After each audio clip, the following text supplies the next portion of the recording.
Have you ever heard of Nancy Wake?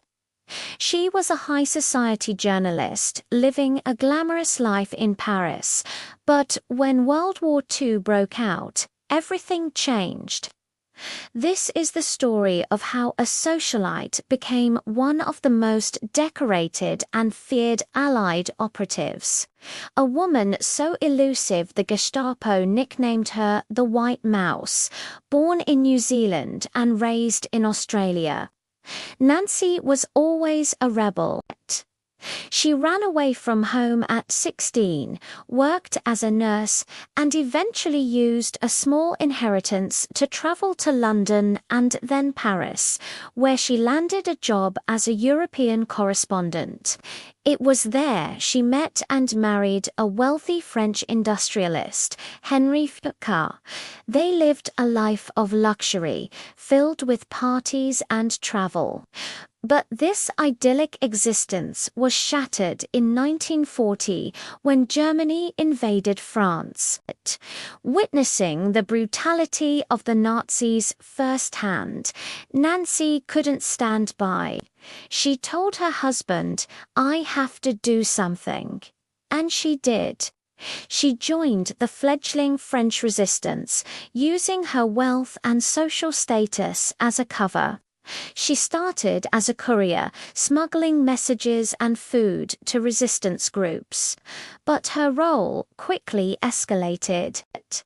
She helped downed Allied airmen and escaped prisoners of war, guiding them through treacherous routes over the Pyrenees Mountains to safety in Spain. Her network was incredibly effective, saving over 1,000 lives. But her success didn't go unnoticed. The Gestapo became aware of a mysterious and highly effective operative they called the White Mouse because she seemed impossible to catch.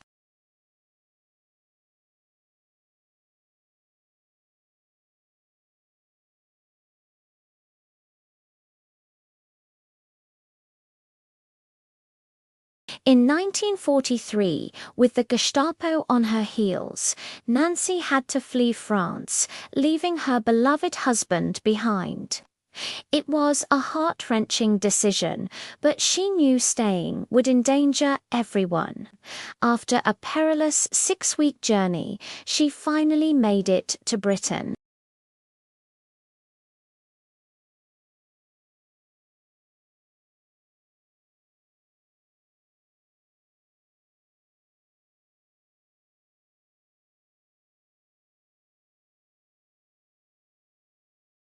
Here, she underwent grueling training in espionage, sabotage, and unarmed combat.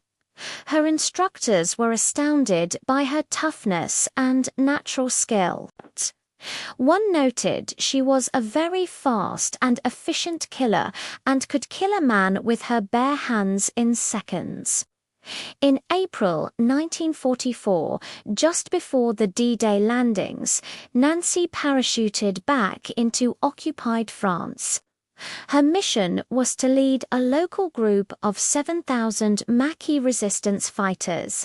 She organized them, trained them, and led them in guerrilla warfare against the Germans. She coordinated parachute drops of weapons and supplies, blew up bridges, and sabotaged German communication lines, causing chaos for the occupying forces ahead of the Allied invasion. There are so many legendary stories about her during this time. In one famous incident, her unit was attacked by a far larger German force. During the firefight, she took command. Cycling 500 kilometers through enemy territory on a bicycle to find a new radio and operator after hers was destroyed. She did it in just 72 hours, fighting off German patrols along the way. She was also known for her sharp tongue and no-nonsense attitude. When a French fighter expressed surprise at a woman leading them, she reportedly told him to piss off. She fought alongside her men on the front lines.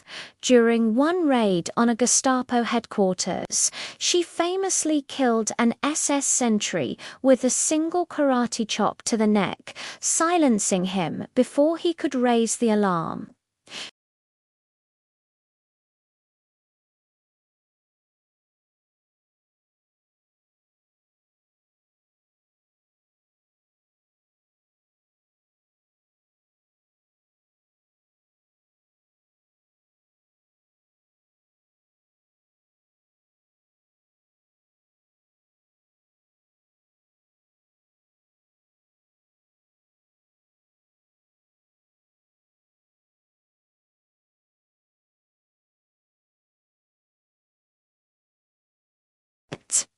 Tragically, she learned that her husband, Henry, had been captured, tortured, and executed by the Gestapo in 1943 after refusing to reveal her whereabouts. He had never betrayed her. Nancy Wake's story is one of incredible courage, sacrifice, and a fierce determination to fight for what is right.